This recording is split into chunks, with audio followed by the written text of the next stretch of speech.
Greetings and welcome to another video. The topic today is how the makeup of the world economy has shifted considerably over the last 2,000 years. And what does this tell us about the trend lines of long-term economic competitiveness between countries and between regions? Because most human beings are accustomed to a certain status quo that they see not just in their lifetimes, but frankly just the middle 40 years of their lifetimes. And they don't think things can ever be any different from what they're accustomed to.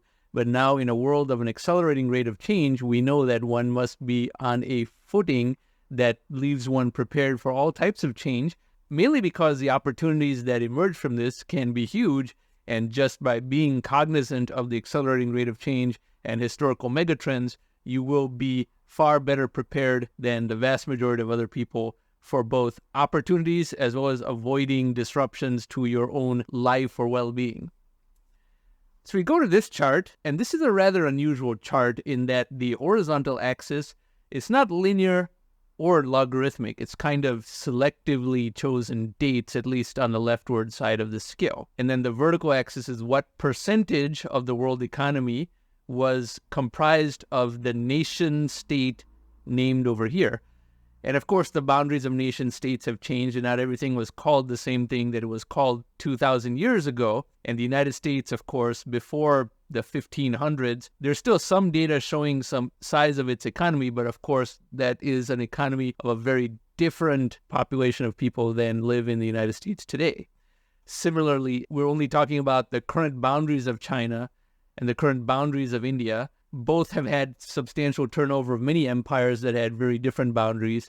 There are times when most of contemporary India and Pakistan were in fact contained within one empire, not just the Mughal Empire, but we had the Maurya Empire, the Gupta Empire, the Kuru Empire, and so forth. And there are times when most of the Indian subcontinent was fragmented among multiple different smaller kingdoms. With China, that is not as true, but it's still somewhat true. There have been periods of substantial fragmentation in China's history as well. You can observe this in great detail from a video that is contained in one of my other videos about learning the details of world history that is in this card up here. But one of the reasons I bring that up is when I made the first version of this video back in April and back with poor production quality, there was a Chinese commenter who told me that China has always been a united empire, but India is a creation of the British. And I showed him that Ali Bai video showing that's not really true. China has had perhaps greater periods of one nation state than India, but not to the huge degree that he was describing.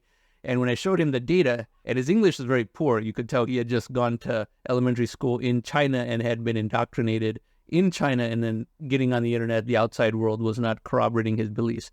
Instead of make rational points, he started calling me a monkey and saying that even if you wear a suit, you're still a monkey and that type of thing. And fine, that's one of only 2 instances of racial abuse that I've experienced on this channel at all, which is a surprisingly low number. But one of them was from a Chinese person who could not stand to see that China wasn't a homogeneous, united entity for 2,000 years like he believed, and that India was not always a number of small kingdoms throughout all of the history of the Indian subcontinent like he believed. He also had a big problem with the United States showing anything before 1776. Anyway, those are some of the types of people that stop on by from time to time. Now, onto this chart, we see that the majority of the world economy in the year 1 AD, so 2,020 years ago, was just these 2 entities, China plus India.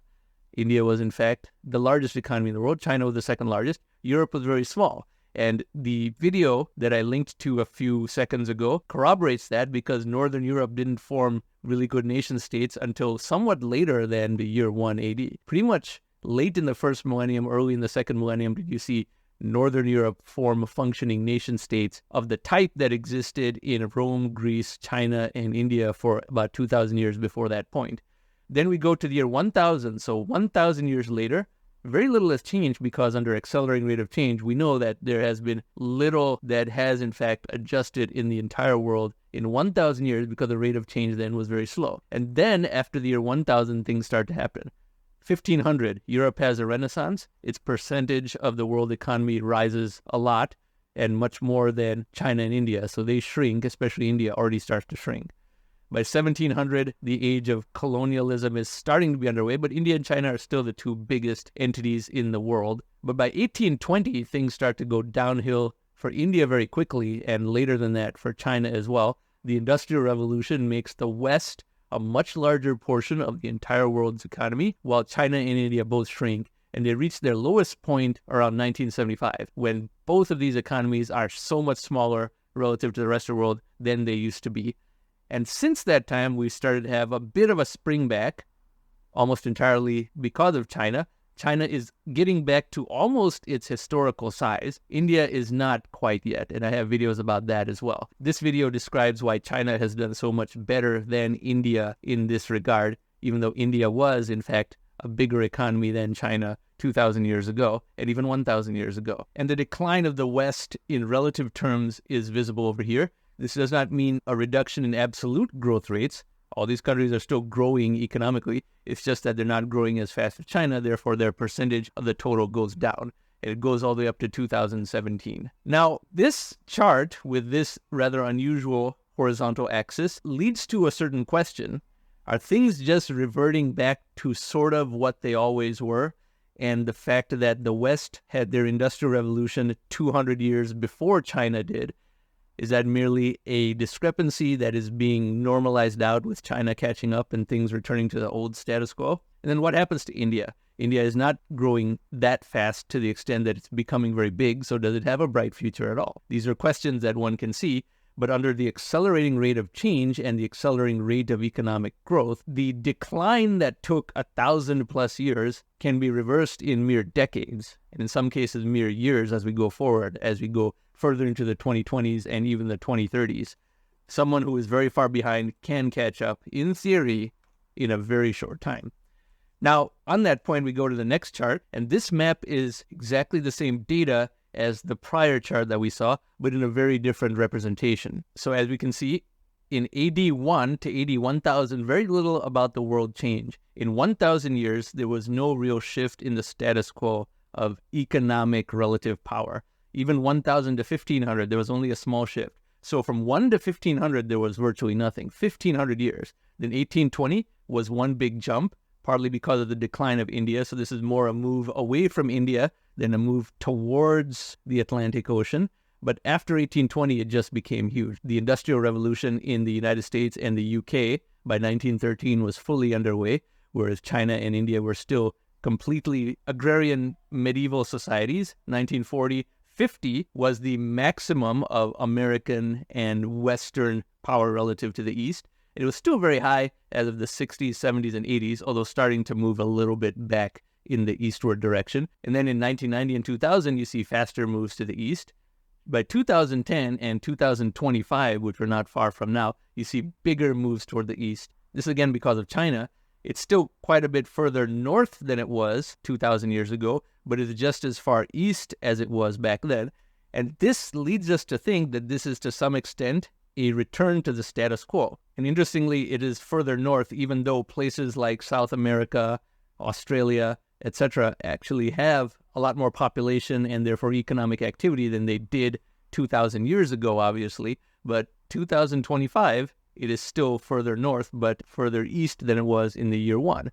So this leads us to think, are things really just returning back to normal? But the trajectory of this dot is a tremendous manifestation of the accelerating rate of economic progress. What took centuries upon centuries to move in one direction got reversed back in just a few decades in the other direction. Without the West having to actually decline in any absolute terms, the West is still growing. It's in fact doing very well. It's just growing at a slower rate than China and even India, but China is by far the largest contributor, obviously, to this eastward movement. And this is something to think about because you can position yourself, your financial strategy, your investment thesis around these first principles, the accelerating rate of economic growth, and how the Industrial Revolution has taught in Western schools.